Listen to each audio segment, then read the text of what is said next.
là, cette fois-ci, on va observer vraiment le travailleur.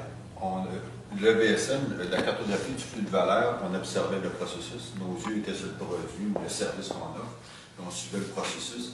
Là, cette fois-ci, on va suivre l'activité du travailleur. Et ça se fait par observation. La façon qu'on le fait, normalement, je vais vous expliquer la façon normale de le faire. Vous pourrez faire de la façon régulière et je vais vous expliquer de façon accélérée. La première façon régulière, c'est de faire 105 observations sur une période de temps déterminée.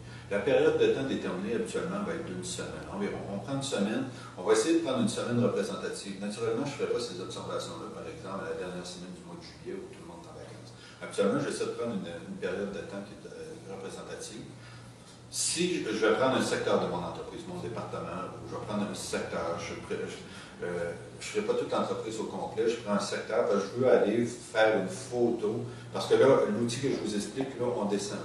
Là, on était stratégique, là, on descend, là, on tombe au niveau opérationnel. C'est une mesure opérationnelle que je vous explique. Là. Donc, on a descendu 2 étages. On est passé par-dessus le tactique et on s'en va au niveau opérationnel. Donc, c'est pour ça que quand on fait l'observation, actuellement, on va se limiter. Si on est une entreprise manufacturière, on va faire une partie de la production complète, ou on va faire des bureaux. Quand on fait l'observation, donc, on va prendre une semaine représentative des activités. On va prendre habituellement 8 à 10 travailleurs. Dans mon département, je suis 10 personnes, j'en ai 20, j'en ai 30, j'en ai 50. On va toujours essayer de se limiter à 8 à 10 personnes qui sont représentatifs de mes travailleurs. Je ne prends pas ni les meilleurs, ni les moins bons. Je prends un travailleur moyen que je vais observer. J'en prends 8, et c'est ces 8 ou 10 travailleurs-là que je vais observer sur une période d'une semaine. Comment je fais l'observation? C'est aussi simple que ça. Je me fais un trajet. Je me dessine un trajet, je me dis, OK, je vais rentrer dans le département, je vais passer par là, par là, par là, et je ressors du département. C'est vraiment une tournée. Ce que vous allez faire, c'est 105 tournées que vous faites aléatoirement sur une période d'une semaine. Vous en faites un nombre X, 105 sur 5 jours, c'est environ 21 observations par jour. Vous les faites aux heures, vous voulez essayer de faire varier les heures. Ne faites pas à des heures régulières, parce que si vous faites à des heures régulières, les gens vont s'habituer. Avec 105 observations sur 5 jours, une vingtaine d'observations par jour, vous faites la tournée, vous observez 8 à 10 travailleurs, et quelles questions vous posez? J'arrive devant toi, vous êtes une dizaine à matin. Ce que je fais, j'arriverai devant toi et je regarde. Là, tes bras croisés, tu es assis, tu m'attends, tu es en attente. Puis c'est vraiment, on appelle ça des observations instantanées. Ceux qui connaissent, je vais dire, sur 50 ans et plus, le Polaroid. Pour les autres, ça n'existe plus. Fait que c'est vraiment une photo Polaroid. C'est vraiment, j'arrive en face, je prends une photo. Et je ne me pose pas de questions. Je ne regarde pas pendant que, oh, attends, je vais attendre qu'il s'en mette à travailler. Là, oh, il s'en met à travailler. Non. Je suis passé, je suis rentré dans le département, puis d'un coup de veille, pouf, je viens d'en voir 5. Il est arrêté, l'autre parlait, puis lui, il travaillait. C'est fini. Fait que là, vous voyez, vous en remettez à travailler tous les. Bing. Fait que, en attente, il parlait, il était à côté du photopière, à la machine à café, puis il y a juste Yannick qui travaillait. Donc, quand je passe, je regarde le premier, je fais une petite barre.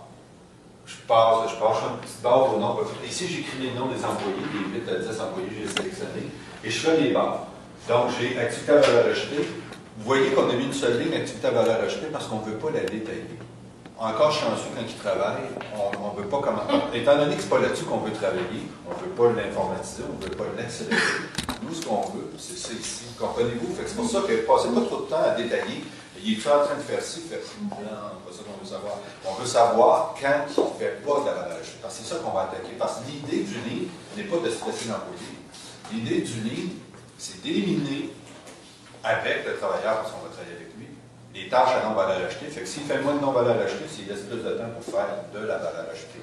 Fait qu'au final, il va faire plus de travail, mais on n'a pas augmenté sa cadence de travail. On n'a pas mis une pression sur ça. Donc, c'est pour ça qu'on détaille. C'est important d'ailleurs de détailler correctement. Ici, c'est un exemple générique qui s'applique à pas mal tous les domaines d'activité, incluant le bureau.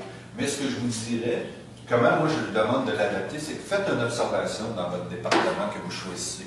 Observation, là, vous installez pendant une demi-heure, une heure, et observez les non-valeurs ajoutées que vous voyez, et venez les remplacer tout simplement pour vous assurer que ce que vous allez observer va coller à votre réalité. Mais je vous dirais souvent, les gens modifient, mais c'est pas beaucoup modifié. Là, parce que c'est assez générique, comme tu sais, tu cherches, tu parles par rapport au travail, tu parles par rapport au hockey, mais tu sais, ils sont connus pas mal. Fait que c'est pour ça que les gens, souvent on va nous en ajouter, parce que des fois, je suis en attente. Moi, j'aimerais savoir en attente de quoi. Je suis en attente pour de l'information. Je suis en attente après mon poste, parce que j'ai besoin de l'aide. Puis mon poste est en réunion, fait que je suis en attente et je peux pas avancer. Fait que des fois, je vais venir préciser certaines non-valeurs. Une fois que j'ai bâti mon formulaire, c'est là que je fais mes tournées, je fais une petite barre. J'ai refait la deuxième tournée, tu es encore en attente, je fais une petite barre à côté. Comme tu sais, dans les prisons, quand ils calculent le nombre d'années, une barre, 3 barres, 4 barres, puis je fais une barre de main. Ce qui fait en sorte qu'au final, à la fin de la semaine, je devrais avoir pour chaque colonne 105 observations. Donc, j'ai mis 105 observations, et qu'est-ce que je fais avec ça? Ça va me donner un pourcentage. Pour chaque activité, je vais avoir un nombre total d'activités sur un total de 105. Je vais avoir un sous-total. Mettons, attendre, j'en ai coché 15.